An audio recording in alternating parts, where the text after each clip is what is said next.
नमस्कार विद्यार्थी मित्रांनो. तर माझ्या YouTube चॅनलमध्ये मी तुमचं सहर्ष स्वागत करीत आहे. तुमच्यासाठी एक महत्त्वपूर्ण विषयावरती व्हिडिओ घेऊन आलो आहे. तो म्हणजे एम-पी-एस-सीने राज्यसेवा 2024 ची जाहिरात प्रसिद्ध केलेली आहे. ही जी जाहिरात आहे ती 274 पदांकरिता आहे. सगळ्यात ही बातमी म्हणजे की राज्यसेवेमध्ये जर बघितलं तर जे डी-सीच्या आहेत त्या जाहिरातमध्ये नाही आहेत. त्याच्यानंतर जर बघितलं तर मेन ज्या जाहिराती आहेत ज्याची विद्यार्थी वाट पाहत असतात त्या जाहिरातच नाही म्हणजे त्याची पदच नाही आहेत. ओके.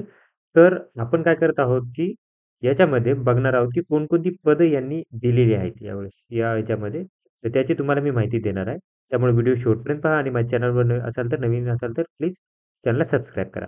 सगळ्यात बघा, इथे जर बघितलं तर महाराष्ट्र राजपत्रित नागरी सेवा संयुक्त पूर्व परीक्षा 2024 ही 28 एप्रिल 2024 रोजी होणार आहे. 274 पदांकरता ही परीक्षा घेतली जाणार आहे. 37 जिल्हा केंद्रावरती. त्याच्यामध्ये सामान्य प्रशासन विभागामध्ये 205 पदं आहेत. मृद आणि जल संसाधन विभागामध्ये 26 पदं आहेत. महसूल व वनपी विभागामध्ये 43 पदं आहेत. एवढीच असणार आहे. त्याच्यानंतर जर बघितलं तर फॉर्म चालू होणार 5 जानेवारी 2024 पासून होणार आहे.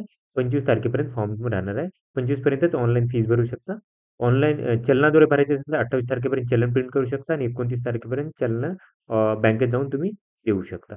मुख्य परीक्षा होणार आहे 14 ते 16 डिसेंबर 2024 ही राज्यसेवेची होणार आहे. स्थापत्य अभियांत्रिकी मुख्य परीक्षा 23 नोव्हेंबर 2024 होणार आहे. वनसेवा मुख्य परीक्षा दोन होणार आहे. 28 आणि ते 31 डिसेंबर 2024 यावेळेस होणार आहे. आता त्याच्यानंतर आपण काय करूयात, की जो महत्त्वाचा मुद्द्यावरती बोलणार होतो मी, ते म्हणजे की हे कोणकोणती पदं आहेत, ती 205 जी आहेत राज्यसेवा अंतर्गत, ती कोणकोणती पदं आहेत? तर बघा राज्यसेवेमध्ये जर बघितलं इथं, तर हे आहेत 205 पदं. त्याच्यामध्ये मुख्य कार्यकारी अधिकारी, गट विकास अधिकारी याची 27 पदं आहेत. त्याच्यानंतर जर बघितलं सहाय्यक संचालक महाराष्ट्र वित्त व लेखा याची 40 पदं आहेत. त्याच्यानंतर जर बघितलं तर उद्योग उपसंचालक तांत्रिक याची 7 पदे आहेत. त्याच्यानंतर सहाय्यक कामगार आयुक्त गट अ 2 पदे आहेत. त्याच्यानंतरनं मंत्रालय विभागातील कक्ष अधिकारी टोटल 19 पदं आहेत. त्याच्यानंतरनं सहाय्यक गट विकास अधिकारी 21 पदे आहेत. त्याच्यानंतर सहाय्यक आयुक्त राज्य उत्पादन शुल्क 1 पद आहे. त्याच्यानंतर अ, औ कौशल्य विकास रोजगार मार्गदर्शन अधिकारी गट ब 3 पदे आहेत. त्याच्यानंतरनं सरकारी कामगार अधिकारी 2 पदे आहेत याची. त्याच्यानंतर सहाय्यक प्रकल्प अधिकारी, सांख्यिकी अधिकारी, प्रशासकीय अधिकारी, संशोधन अधिकारी, गृह प्रमुख, प्रबंधक याची 4 पदं आहेत. त्याच्यानंतर निरीक्षक पुरवठा याची 76 पदे आहेत. त्याच्यानंतरनं महाराष्ट्र वन आता ही टोटल 205 पदांची माहिती झाली.